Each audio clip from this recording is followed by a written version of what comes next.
Durante la Segunda Guerra Mundial, la prostitución tuvo un crecimiento impactante, ya sea por la adopción de infames burdeles militarizados o por la creación de establecimientos incluso dentro de los campos de concentración.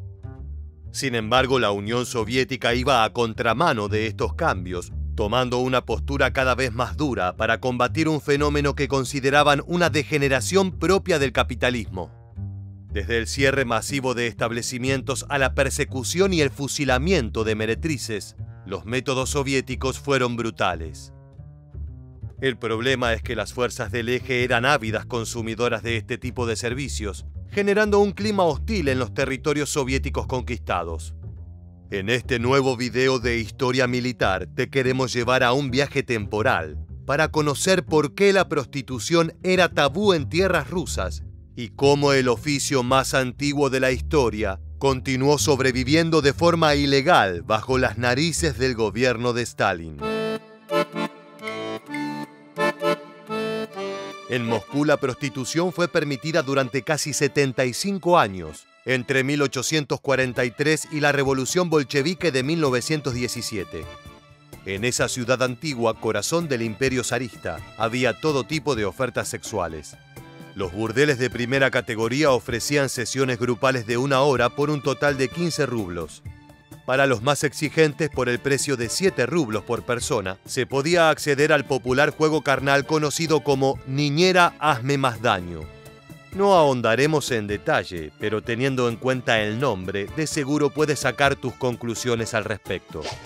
Esos servicios estaban destinados a los poderosos y adinerados. El común de las personas concurría a los burdeles de segunda categoría, donde se pagaban unos pocos rublos por un encuentro privado de media hora. Finalmente, para los más desesperados, estaban los establecimientos de tercer nivel, donde por 50 kopecks, que tenían un valor de 1 centésima de rublo, se podía contratar los servicios de una dama. Para que tengas una referencia más cotidiana, era un valor equivalente al de 1 docena de huevos. Teniendo en cuenta esta aceitada economía sexual, cabe preguntarse cómo un imperio antiguo llegó a permitir este tipo de consumos. En la Rusia imperial, la prostitución pasó a ser legal por un decreto promulgado por Nicolás I en 1843. Esto no se debió a una promiscuidad generalizada, sino que fue un método de contención sanitaria. En muchos sentidos se trató de una reacción de las autoridades a brotes masivos de enfermedades como sífilis y otras infecciones genitales. En pósters de la época se puede ver el pánico generalizado hacia la enfermedad que para muchos era producto del sexo casual. En el último se lee la frase «el sexo casual», la principal fuente de contagio de enfermedades venéreas. Ante esta crisis, los médicos solicitaron medidas para reducir la cantidad de casos, y la única manera viable era tener un control de los burdeles, inspeccionando las condiciones sanitarias del lugar y de las mujeres que allí trabajaban. Este es uno de los documentos entregados a las trabajadoras sexuales, con su condición física y las firmas correspondientes. Este mecanismo se asemeja muchísimo al empleado por el Tercer Reich en Europa durante su expansión masiva en la Segunda Guerra Mundial. Temerosa de las enfermedades de transmisión sexual que diezmaban sus filas, y de las posibles relaciones homosexuales entre soldados, Alemania puso en marcha una red de burdeles militarizados. Uno de los más famosos fue Salon Kitty, ubicado en Berlín, el cual era tanto burdel como centro de espionaje.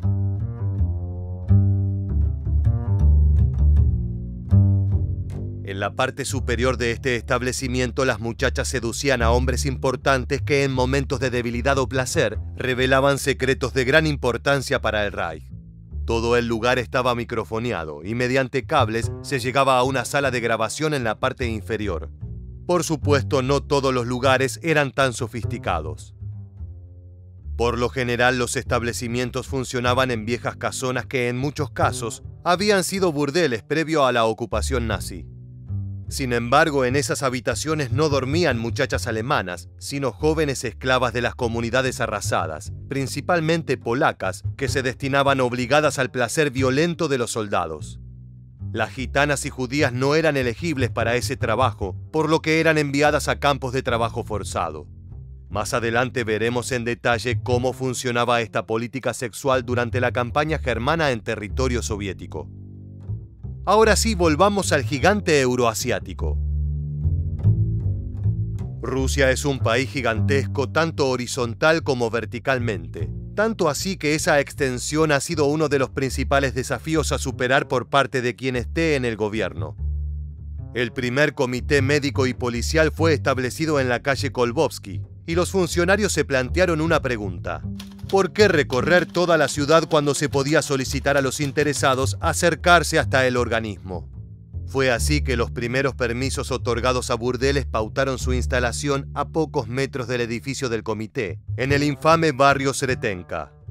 Según datos conservados de 1874, de 152 hogares, 97 eran burdeles. Estos eran los rostros y cuerpos que allí encontraba la clientela. Previamente te detallamos los 3 tipos de servicio a los que podía acceder un ciudadano ruso, y aunque suene increíble, esos 3 niveles fueron ideados por el mismísimo zar Nicolás I. Al darse cuenta de que un funcionario de alto rango no querría acostarse en una cama en la que acababa de dormir un simple soldado, dividió los burdeles en 3 categorías. El primero se puede comparar con un salón VIP, un club privado al que solo tenían acceso las grandes personalidades adineradas. Para los servicios allí otorgados se reclutaban jóvenes de Alemania, Polonia y los actuales países bálticos, conformando una suerte de Torre de Babel en plena Moscú. Las prostitutas hablaban varios idiomas europeos, tocaban música y podían mantener cualquier conversación. En cuanto a salud sexual, algunos pocos salones ofrecían condones, pero estos no eran baratos ni higiénicos, ya que antes de la invención del látex, se fabricaban a partir de intestinos o tejidos de animales. Estos preservativos no eran fáciles de usar y no brindaban protección contra enfermedades de transmisión sexual, por lo que no eran populares entre los hombres. En las instituciones de primera clase había principalmente jóvenes de la ciudad, y en las instituciones de tercera categoría había principalmente muchachas provenientes de las aldeas más humildes. Lo que tenían todas en común es que la dura vida de meretriz afectaba notablemente su salud. Los chequeos médicos eran apenas una cuestión burocrática que buscaba asegurar que no tuviesen sífilis y enfermedades similares. A nadie le importaba si estaban malnutridas o muriendo debido al alcoholismo crónico. Para resistir el trabajo, las prostitutas rusas bebían 4 vasos de vodka por la mañana en ayunas. Durante el día la dosis aumentaba. El objetivo era mantenerse ebrias y confusas para no prestar demasiada atención a su cruda realidad. Todas estas penurias continuaron hasta 1917, cuando en el corazón de Rusia estalló la revolución más radical de la historia. La revolución bolchevique abolió por completo este sistema, argumentando que fenómenos como la prostitución y el consumo de drogas eran un síntoma preocupante de la decadencia capitalista. Sin embargo, y bajo las narices soviéticas, el trabajo sexual continuó existiendo, aunque de forma ilegal. La política más importante para erradicar el fenómeno fueron los centros de tratamiento, donde se brindaba asistencia médica y se le brindaba educación laboral a las mujeres para que puedan emprender una nueva carrera en alguna de las múltiples cooperativas surgidas luego de la Revolución de 1917. Esto produjo que en las regiones donde funcionaban estos centros, la prostitución se redujera hasta prácticamente dejar de existir. Sin embargo, nuevamente el tamaño y extensión de Rusia fueron un problema, ya que esta política logró afectar apenas a la mitad de las mujeres que se prostituían. En 1919 se puso en funcionamiento un campo de trabajos forzados para mujeres en Petrogrado.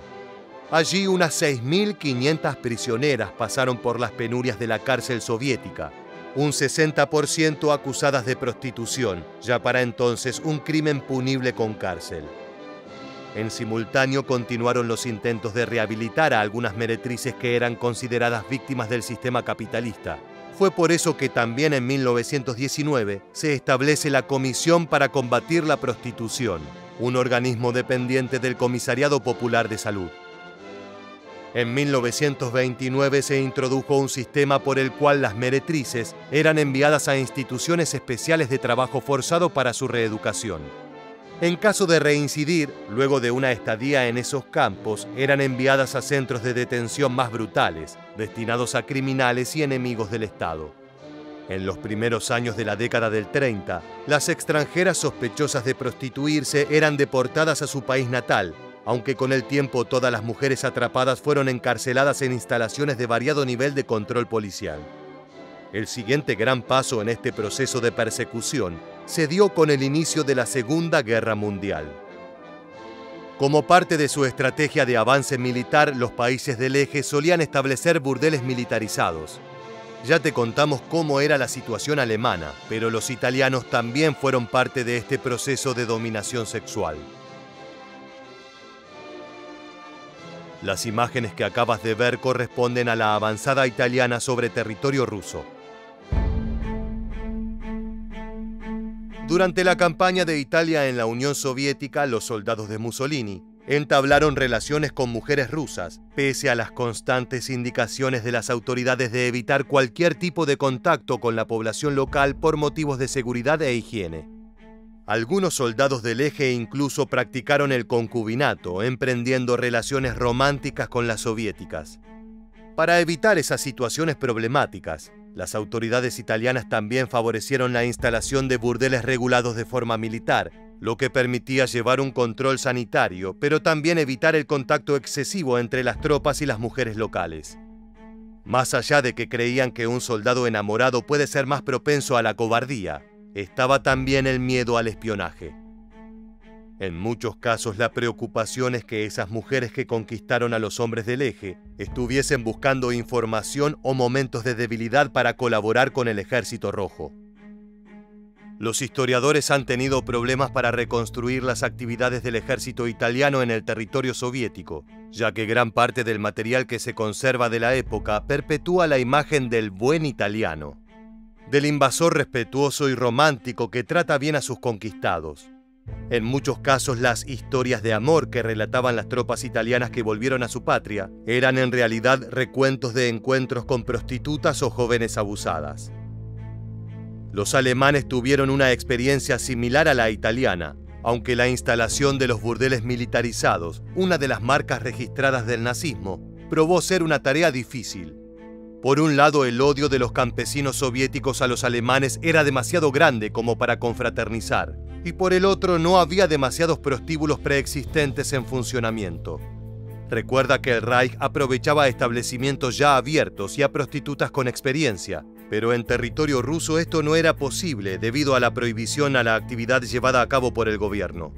Desgraciadamente, al no poder decantar sus frustrados sexuales a cambio de dinero, los soldados alemanes llevaron a cabo brutales crímenes contra mujeres de zonas conquistadas. Esto fue un contraste brutal en comparación al caso francés, donde previo a la invasión alemana funcionaban una gran cantidad de burdeles que luego fueron cooptados por los servicios militares. Es por eso que se suele decir que en territorio francés el trabajo sexual vivió una época de oro durante la Segunda Guerra Mundial. De la misma manera fue mucho más frecuente la relación entre mujeres francesas y soldados del eje. En el caso soviético, los amoríos con soldados germanos fueron mucho menores, aunque una vez terminada la guerra, esas mujeres fueron perseguidas y humilladas con la misma brutalidad en toda Europa. Lo que estás viendo en pantalla no es una cacería de brujas, sino los castigos que recibieron las prostitutas francesas que se relacionaron con alemanes durante su ocupación. En Rusia no se vieron imágenes semejantes, pero el desprecio a las meretrices traidoras existió y en muchos casos culminó con mujeres prisioneras en campos de trabajos forzados. Algunas muchachas rusas se casaron voluntariamente con oficiales, funcionarios y soldados de la Wehrmacht, ya sea por amor, por conveniencia o por un extraño síndrome de Estocolmo. Es por eso que en 1942 apareció una circular de la NKVD de la Unión Soviética, que reconocía a las mujeres que tuvieron relaciones sexuales con los nazis como prostitutas y traidoras, crímenes que se pagaban con la vida o con una estadía perpetua en uno de los gulags siberianos. Los jefes de los departamentos del NKVD tuvieron que comenzar su trabajo en los territorios liberados arrestando a protegidos y colaboradores de los alemanes, incluidos los propietarios de burdeles. Muchas novias de alemanes fueron castigadas tanto social como políticamente, siendo enviadas a centros de detención o expulsadas de sus comunidades por la vergüenza. Sin embargo, no todas las mujeres rusas salieron voluntariamente con los alemanes. Algunas de ellas cumplieron órdenes del mando soviético y recopilaron información de inteligencia con notable éxito. Las sospechas de los oficiales del eje sobre el peligro del espionaje fueron en parte ciertas. Cuando la Segunda Guerra Mundial concluyó, las meretrices volvieron a ser una vergüenza para el ideal socialista. El tema era considerado tabú para la Unión Soviética. Es por eso que ni los periódicos ni los intelectuales de la época escribían al respecto.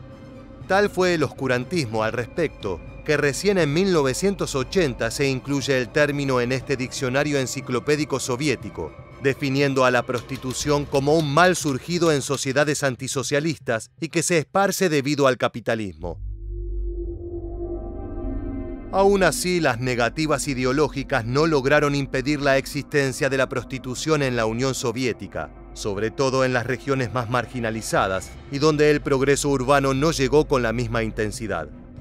El mercado negro del trabajo sexual floreció de diversas formas, como por ejemplo los resorts de vacaciones, donde con el alquiler de habitaciones y servicios de habitación se incluía a la compañía de bellas damas. El crecimiento de este tipo de negocio se acrecentó durante los años 70, cuando algunas crisis económicas dieron como resultado el empobrecimiento de una gran parte de la población femenina, la cual tuvo que recurrir a métodos extremos de supervivencia. Como verás, la prostitución es un fenómeno mundial que tiene varias facetas. Ya sea en los refinados burdeles destinados a la burguesía o en los establecimientos militarizados donde las jóvenes son poco más que animales, el oficio sexual ha ido en constante cambio, adaptándose al contexto histórico. En la Unión Soviética pasó exactamente lo mismo, desde la total aceptación de las meretrices a su persecución como criminales.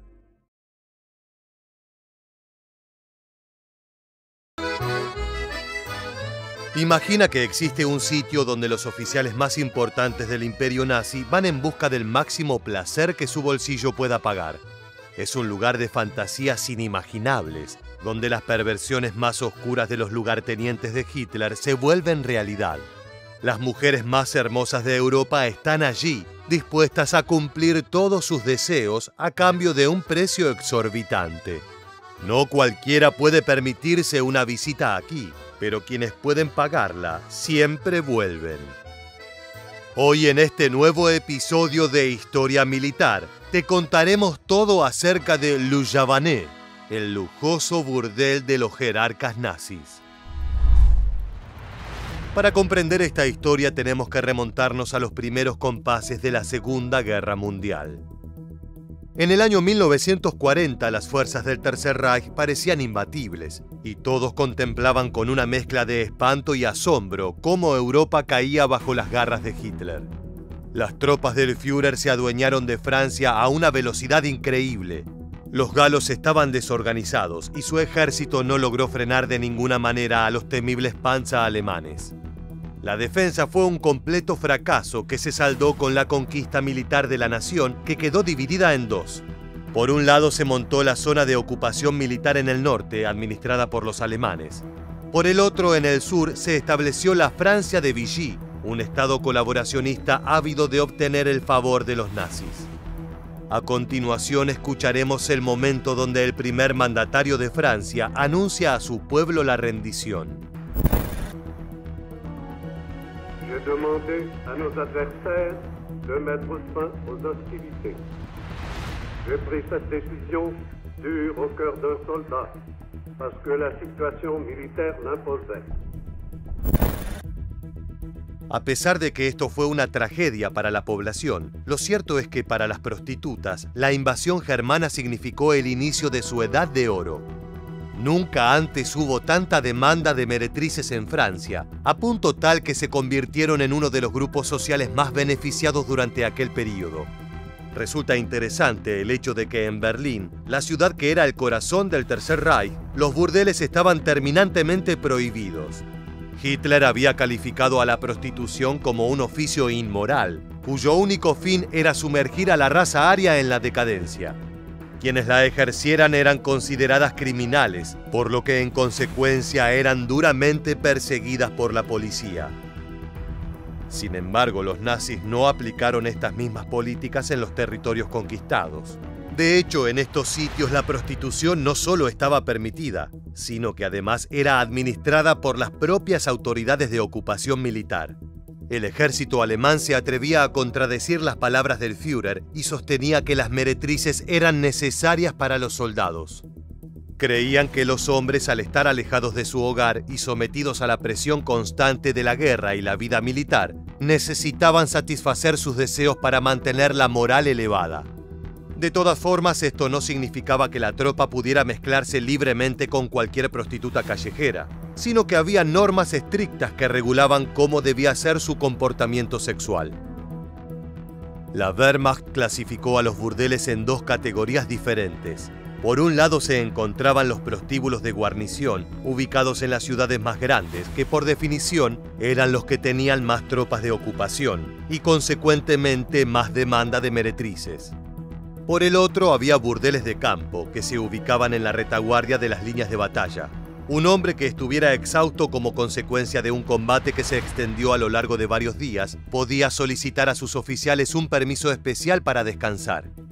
Durante su pequeña licencia estaba habilitado a visitar a las prostitutas de campo para quitarse el estrés de encima. Para los comandantes era una forma de mantener a los hombres contentos y concentrados, además de una manera de evitar que cayeran en la desesperación y desertaran. En Francia, la consecuencia inmediata de la invasión alemana fue la escasez de meretrices. Al enterarse de que los germanos se dirigían hacia allí, muchas abandonaron el país por miedo a lo que podía sucederles. Después de todo, en Berlín sus colegas eran perseguidas con saña, por lo que tenían buenas razones para estar asustadas. Cuando el gobernador militar designado por la Wehrmacht se enteró de que había pocas prostitutas, su primera reacción fue culpar a la resistencia. Denunció que aquello era un complot de los guerrilleros antinazis que buscaban minar la moral de los alemanes. Sin embargo, la solución a este problema llegó a las pocas semanas, cuando los invasores establecieron remuneraciones elevadas para las meretrices. Podían ganar más dinero ofreciendo servicios sexuales que en cualquier otra posición laboral. Como si fuera poco, en ocasiones también se les pagaba con bienes de lujo, como joyas, cuadros o alimentos de calidad. Esto era lo que sucedía cuando una prostituta se convertía en la protegida de algún oficial importante. La protección de los conquistadores era algo fundamental y nada despreciable en aquellos tiempos inciertos, donde los nazis campaban a sus anchas y eran los amos y señores de Francia. Por fortuna para los amantes de los prostíbulos, contaban con la famosa Guía Rosa, un popular libro que contenía indicaciones de todos los lupanares de Francia. Veamos cómo era un ejemplar de esta agenda. Eh bien, le petit livre rose, c'est-à-dire que c'était le guide. Le guide rose, c'était l'espèce de gomillot des bordels. Alors, guide rose, annuaire indicateur des maisons et salons de société, maisons de massage et de rendez-vous de Paris, province et colonies, 1934. Alors là, d'abord, il y a évidemment des publicités de toutes sortes pour les préservatifs, la lingerie spécialisée. Il y a même un peu de publicité pour les pêcheurs, ce qui prouve que les tauliers sûrement se livraient à ce genre de distraction. En este contexto, el burdel que se convirtió en el sitio más codiciado por los oficiales nazis fue Le Javanet de París. Este recinto había abierto sus puertas en 1878 en el número 12 de la Rue Javanet, la calle que le dio su nombre. Aunque sus orígenes se pierden en la oscuridad del tiempo, se sabe que fue fundado por una irlandesa conocida como Madame Kelly. Esta mujer tenía importantes contactos con el Jockey Club de París, una institución para hombres de élite. A través de ellos consiguió inversores para comprar un edificio de 7 pisos y convertirlo en un centro de lujuria y exotismo. La fachada era sencilla, de manera que una persona desapercibida que caminara por allí no podría imaginarse todo lo que sucedía dentro. Sin embargo, había un curioso cartel en la entrada que anunciaba que aquella era una casa de todas las naciones. Esto no significaba que las meretrices provinieran de varios países, sino que había habitaciones temáticas ambientadas para trasladar a los clientes a diferentes eras y partes del mundo. Los cuartos más famosos eran el árabe, el hindú, el japonés, el medieval, la sala Pompeya y la Luis XVI. En total había 20 habitaciones y poco menos de 30 prostitutas, que habían sido seleccionadas entre las mujeres más bellas de Europa. El sitio destacaba por el lujo y era fácil advertir que los inversores habían desembolsado una millonada para que la decoración fuera nada menos que excelsa. En el interior había cuadros pintados por el artista Charles Touchet, que estuvo un año entero diseñando los frescos que ambientaron el lupanar. Como podrás imaginarte, no cualquiera podía acceder a los placeres de Le Javanet. El burdel estaba reservado solamente para los hombres de la élite más adinerada del continente. En el siglo XIX, cuando el burdel apenas había abierto sus puertas, su visitante más famoso fue el príncipe de Gales, quien sería el futuro rey de Inglaterra, Eduardo VII. Se dice que era un cliente regular del burdel y que su habitación favorita era la hindú, ya que contenía un curioso objeto. Se trataba de la silla del amor, un asiento donde el príncipe podía recostarse y tener sexo con dos mujeres al mismo tiempo. Estaba diseñada para sostener su peso y no aplastar a sus parejas en el acto, ya que el príncipe era un hombre sumamente corpulento. Décadas más tarde, la silla del amor se convertiría en uno de los juguetes favoritos de los nazis. En la actualidad se encuentra a la venta y aquí puedes ver a la curadora hablando de ella. So it's a siège d'amour or love chair. It was used by Edward VII of England before he became king. In his younger years, he liked to run off to Paris to frolic with women, ladies of the night, if you will. So it was designed for his personal use at Le Chabanais, one of the most notorious brothels of Paris. It dates to about 1890, and it could be yours. En tiempos de la ocupación, a este burdel solamente ingresaban los oficiales más importantes de la Wehrmacht, incluidos aquellos que manejaban los destinos del imperio nazi. Fue así como Hermann Göring se convirtió en el cliente de mayor renombre de este tiempo. El lugarteniente de Hitler disfrutaba de perderse durante horas dentro de Le Javanet, tomando baños de champán en una bañera de cobre y gozando en la silla del amor del príncipe Eduardo VII. La tropa común tenía que contentarse con el resto de los prostíbulos de París, los cuales evidentemente no eran así de lujosos. Por su parte, las meretrices estaban encantadas de poder atender a los alemanes. Ellas pronto descubrieron que muchos de los rumores sobre el trato de los germanos a las mujeres eran infundados. Al inicio de la invasión se decía que eran violentos, agresivos e iracundos, es decir, que eran réplicas del Führer. Con el correr de las semanas, las prostitutas se dieron cuenta de que en realidad eran iguales a cualquier otro hombre, al menos en la intimidad. De hecho, hasta llegaron a preferirlos a los franceses, ya que se esparció el rumor de que los alemanes eran más cultos, corteses y generosos. Años después de la Segunda Guerra Mundial, Fabienne Jamet, una proxeneta de la época, escribió sus memorias. En ellas narra su experiencia de aquellos tiempos y dice lo siguiente: recuerdo a esos soldados de las SS, todos vestidos de negro, todos tan jóvenes y hermosos, dotados a menudo de extraordinaria inteligencia. Incluso sabían hablar francés e inglés. En otra ocasión, viendo que algunos de sus clientes favoritos estaban a punto de abandonar París para marchar al frente de batalla, les dijo lo siguiente: ustedes están locos, van a matarse. Que vaya Hitler a luchar en vez de ustedes. No fueron pocas las meretrices que se involucraron en relaciones intensas con los invasores. Como te contábamos anteriormente, para muchas de ellas era una forma de tener un patrón que le brindara protección y seguridad. Si bien las prostitutas vivieron la ocupación nazi como una edad de oro, lo cierto es que para el resto de la población las cosas fueron muy diferentes.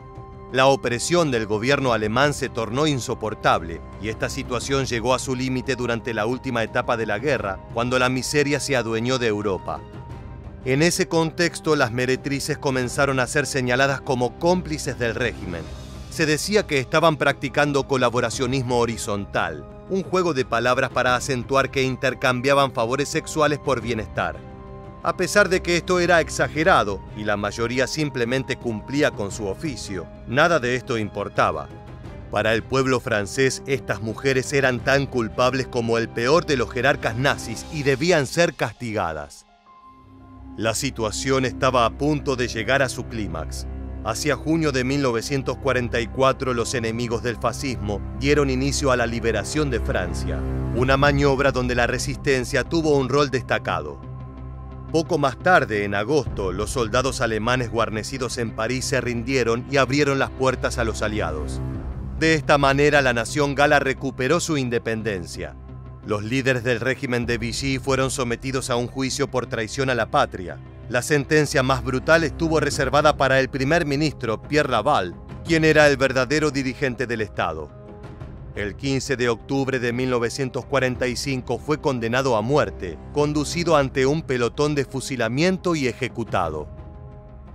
El gobierno surgido tras la liberación de Francia le puso fin al sistema de burdeles regenteados por el nazismo. Ahora la situación había tomado un giro de 180 grados. Las meretrices que antaño fueron las más beneficiadas por la ocupación, ahora se encontraban en el ojo de la tormenta. Había una población enardecida dispuesta a ejercer justicia por mano propia y vengar los tiempos de abusos e impunidad. Los supuestos cómplices de Hitler fueron sometidos a una brutal cacería y las prostitutas fueron algunas de las más afectadas por ella. En aquellos caóticos días podían verse las calles atestadas de multitudes furiosas persiguiendo con saña a las colaboradoras horizontales. Una vez que las atrapaban, las sostenían entre varios mientras les pasaban un cuchillo por la cabeza, afeitándolas por completo para dejarlas peladas. Este castigo se remontaba a la Edad Media y era una forma de humillar a las mujeres infieles. Se les quitaba el pelo, que era considerado su atributo más característico, así como su principal herramienta de seducción. Aquí puedes ver a una de las víctimas siendo llevada como un trofeo.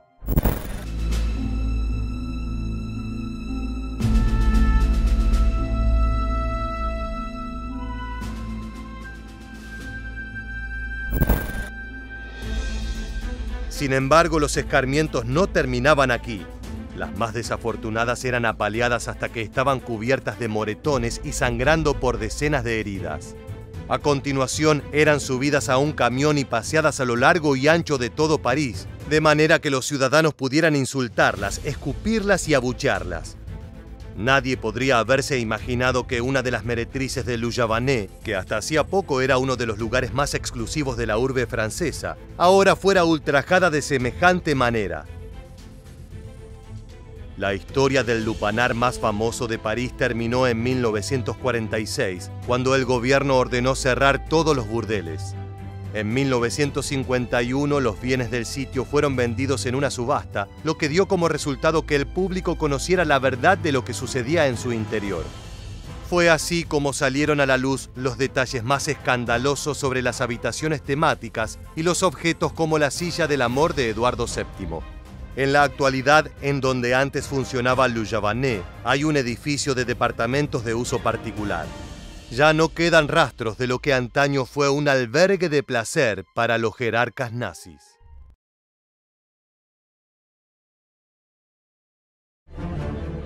Las noches de la ocupación de Francia fueron fantásticas. Nuestros burdeles nunca estuvieron mejor cuidados. Esta frase pertenece a Fabien Jamet, quien fuera regente de un prostíbulo en tiempos de la Segunda Guerra Mundial.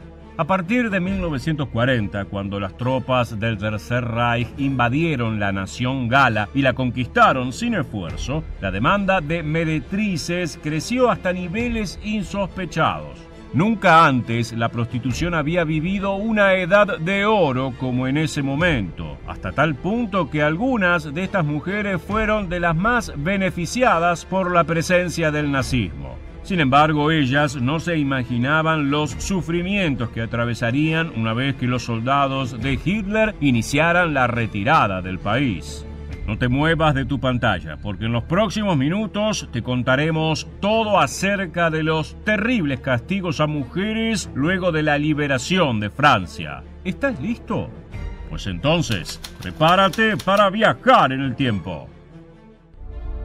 Adolf Hitler siempre afirmó que la prostitución era una actividad inmoral y calificó a quienes la ejercían como asociales, es decir, criminales que provocaban la decadencia de la raza aria. Sin embargo, a pesar de que las meretrices estaban prohibidas en Berlín y que eran perseguidas con